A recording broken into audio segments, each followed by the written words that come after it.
Olá, seja muito bem-vindo aqui no canal. Hoje vamos falar sobre um tema de grande relevância que é a fadiga pós-Covid-19. Você conhece alguém que teve contato com o vírus e aqueles desconfortos, sintomas permaneceram, em especial a fadiga, por semanas ou até mesmo meses depois? Se você conhece alguém assim, compartilhe esse vídeo. Vamos fazer com que essa informação chegue ao maior número de pessoas, vamos auxiliá-las a entenderem o que é que pode estar acontecendo. E a solução para esse problema pode ser que se encontre aqui, nessas ampolinhas. Me acompanhe aqui nesse vídeo, que mais adiante irei revelar do que se trata essas ampolas. Me chamo Márcio Núteos, sou médico, trabalho com foco no emagrecimento e qualidade de vida. Eu resolvi fazer esse vídeo porque eu percebi um padrão que vinha se repetindo no consultório. Um ano após o início da pandemia, muitas pessoas já tiveram contato com o vírus e comecei a perceber muitas pessoas com queixas relevantes, que permaneciam semanas ou até mesmo meses depois do contato com o vírus. Por exemplo, queixas que envolviam enxaqueca, fadiga, desconforto muscular, uma dor muscular que não sabia muito bem dizer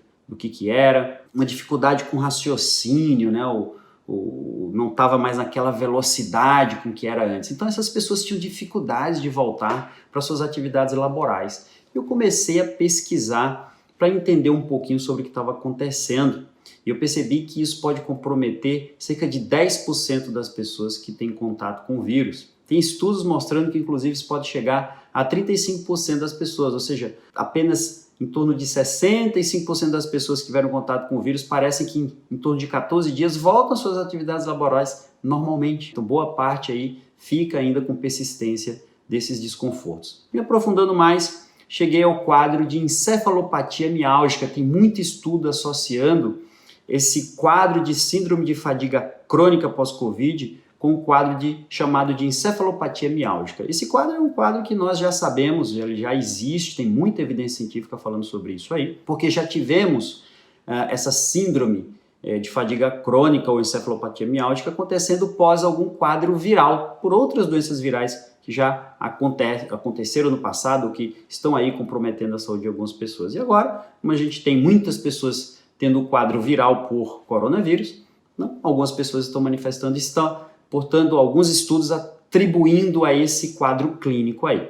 Seria um quadro clínico que existem uma série de critérios, depois eu vou mostrar aqui algumas evidências, mas boa parte dessas evidências reforça a importância de dar uma atenção às mitocôndrias, ou seja, uma possível causa para essa fadiga crônica poderia ser uma disfunção mitocondrial, em virtude de toda aquela reação inflamatória que acontece no coronavírus. Esse excesso, esse grande estresse oxidativo poderia gerar uma disfunção mitocondrial. Mitocôndria, tem vídeos meus aqui já falando sobre isso, mas vamos relembrar algumas coisas. As mitocôndrias são organelas presentes nas nossas células que produzem ATP, que é a nossa forma de energia. Imagina que você come carboidrato, proteína, gordura, tudo isso aí entrando no seu organismo vai ter que ser convertido em energia. E a nossa moeda energética é o ATP. Ou seja, se você tem uma usina de força bacana, que está funcionando bem, produzindo bem ATP, você fica bem. Se você tem usina de força, que seriam essas organelas, né, produtoras de energia que não estão funcionando muito bem, você poderia ter alguns desconfortos, como dificuldade com raciocínio, fadiga, cansaço, indisposição, sem vontade para fazer nada. Como que eu cheguei, à vontade de estudar isso? Porque muitos dos meus pacientes tinham queixas e eu lembro de alguns casos específicos. Por exemplo, eu lembro de um paciente que era praticamente um atleta, ele tinha uma rotina diária muito puxada, mas sempre no final do dia ele ia lá fazer sua musculação e fazia jiu-jitsu. Ele disse, doutor, olha só, no meio do meu treino eu estou tendo que parar, isso nunca aconteceu. Outro paciente que eu me lembro, que era maratonista, ou seja, ele correr 40 quilômetros para ele era tranquilo. Ele fazia treinos diários de 10 quilômetros, ele disse, eu estou chegando no meu 8º quilômetro e estou quebrando, eu estou tendo que parar. Então isso chamou muito a minha atenção. E aí eu cheguei em algumas evidências que culminaram nisso aí, disfunção mitocondrial. Deixa eu mostrar primeiro as evidências e depois eu vou citar um pouco sobre do que podemos fazer para poder corrigir esse problema de disfunção mitocondrial. Existem alguns suplementos que é o que estão presentes aqui nessas ampolinhas que eu mostrei. Então, Vamos mostrar as evidências e voltamos aqui para falar sobre esses suplementos. Vamos para algumas evidências científicas. Esse artigo científico fala sobre o manejo pós-Covid-19 e ele tem um achado interessante que ele fala aqui, ó, cerca de 10% dos pacientes que testaram positivo para Covid-19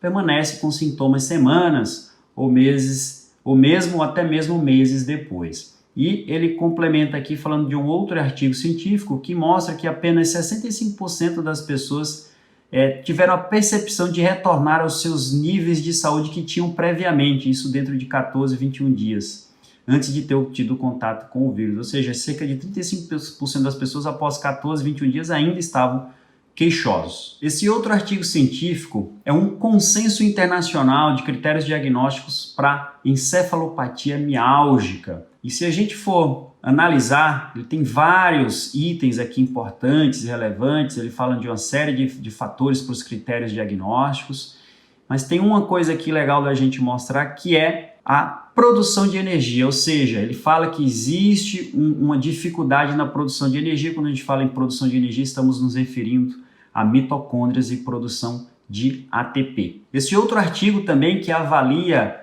possíveis causas aí para essa encefalopatia miálgica, síndrome de fadiga crônica, eles mostram aqui na conclusão que esse artigo ele dá um suporte para evidenciar que existe uma deficiência na produção de ATP nessa condição chamada encefalopatia miálgica ou síndrome da fadiga crônica.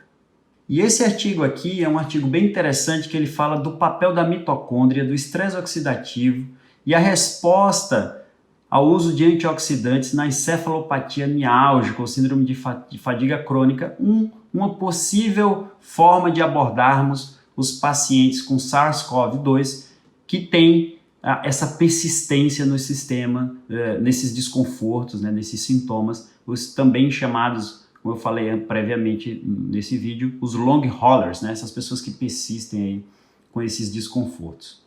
Então, se a gente rolar aqui o artigo, a gente vai ver umas coisas interessantes, que eles citam várias coisas, terapias mitocondriais. Então, o que eles citam aqui? O uso da coenzima Q10, impactando positivamente na função mitocondrial.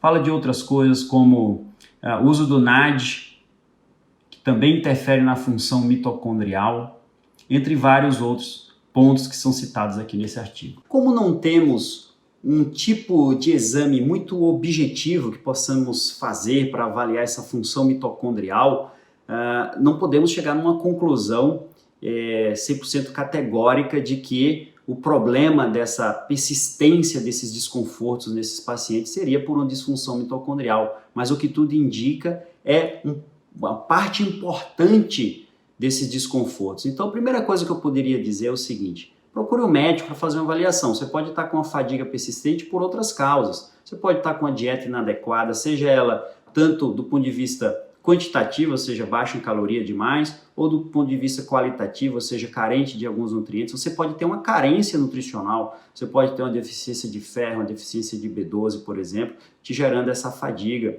Você pode ter também alguma alteração na sua tireoide, gerando hipotireoidismo. Você pode ter também uma fadiga adrenal. Enfim, são muitos os fatores que podem gerar esse quadro de cansaço, de fadiga. Por isso que precisa, no primeiro momento, fazer uma boa investigação e ter uma boa interpretação e análise desses exames. No segundo momento, feito essas análises, essas correções, você poderia experimentar o uso de alguns suplementos que, sabidamente, podem auxiliar na sua função mitocondrial. Então, já falamos aqui da coenzima Q10, inclusive a coenzima Q10 participa desse processo da função mitocondrial, da produção de ATP e energia, já tem muita evidência mostrando, inclusive, uma proteção cardiovascular que a coenzima Q10 pode trazer para as pessoas que a utilizam. Inclusive, o uso de estatina, remédios para baixar colesterol, baixam muito a produção do indivíduo de coenzima Q10. Então, a suplementação é mandatória nesses casos do uso de estatina. Um outro suplemento que a gente falou é o NAD, que é um derivado da nicotinamida, da niacina, que é a vitamina B3, também participa da produção de ATP. Um outro suplemento que podemos acrescentar aqui é a L-carnitina. A L-carnitina é uma substância que participa, inclusive, do metabolismo das gorduras. Ela participa levando a gordura que está sendo quebrada até a mitocôndria para que a mitocôndria possa utilizar isso aí como substrato energético. Outro suplemento interessante é o magnésio, um mineral que participa de mais de 300 reações enzimáticas e ele não só está aí podendo fazer um papel de melhorar a energia, ele também pode melhorar o sono. Parece contraditório, né? Mas ele pode melhorar o sono, ele pode diminuir quadros de enxaqueca, ele pode diminuir as crises de TPM que mulheres têm no período pré-menstrual e por aí vai. Pode ajudar na melhoria da pressão arterial, também entre várias outras funções do magnésio. Temos ainda um outro suplemento que pode ajudar, que é o PQQ. Esse PQQ é uma espécie de vitamina que também participa desse processo metabólico aí, dessa rota metabólica, gerando a melhor função mitocondrial, a maior produção de ATP. Podemos ainda citar a D-ribose. A D-ribose é uma espécie de carboidrato, uma pentose, que não eleva a sua insulina. Então ela participa entregando mais energia para o seu corpo, melhorando a sua produção de ATP, sem causar aquela tão temida resistência insulínica. Ok? Espero ter sido útil para você. É muito importante você não fazer nenhuma automedicação nem autossuplementação. Procure um profissional que possa avaliar bem seus exames, saber o que é que realmente está acontecendo com o seu corpo, mas você precisa entender que essa fadiga pós-Covid ela é real, ela existe, mas muito provavelmente ela tem tratamento, existem ativos que podemos lançar mão para te ajudar nesse processo. Ok? Se tiver dúvidas ou sugestões de vídeos, deixa aqui nos comentários e a gente deixa em pauta para um próximo vídeo. Até breve.